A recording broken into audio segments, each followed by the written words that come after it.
Hello, this is Pastor Kyle Gott from First Presbyterian Church.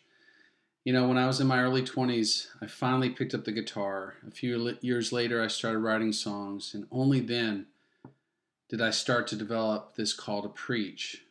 God created in me something new through a creative community that called that out of me.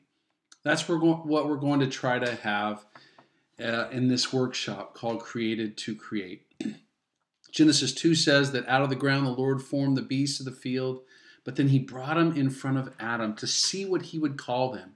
It was as if God stepped back and wanted Adam to surprise him with his creativity. From the earliest parts of our traditions, we've made art that has been a beautiful expression of our faith. Here we are in the Gospel of Mark, the folio in the Book of Kells from the 9th century, expressing faith through creative expressions. In this class, we'll be reflecting on the text of Scripture. We'll be finding new courage to create through a book called The Artist's Way by Julia Cameron. To the left, you can see a flower card that I received just yesterday. These are live flowers pressed into paper. This is by one of our members, Sally Lanker, who created this for me. My own mother had a creative breakthrough through Julia Cameron's book, and this was her creative breakthrough painting. She was 65 years old, and ever since, we've all benefited from her sculptures and her paintings and the joy it brings her and the joy it brings other people around her. Jennifer Anderson met in just such a class at a Presbyterian church. Jennifer's an elder in her church. She was a TV producer, but she had rarely ever expressed her own creativity. But after this class, meeting for several years, she's produced 2 wonderful novels. Jennifer says, the class was instrumental in getting me unstuck. It was a godsend, literally, for me.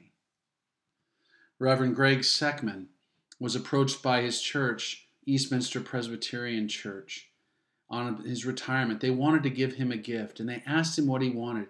And he said, I want some camera equipment.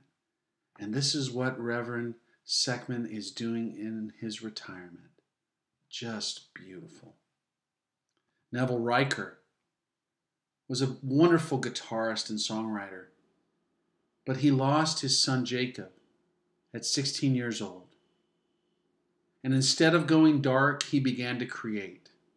He started building guitars, but was in the grieving process when he joined our group and met several years. Now he builds gorgeous guitars and he records with him. And he remembers Jacob as he plays. You see, when you have a safe, creative community, it is amazing what God can do. So we hope you'll consider coming either online or in person.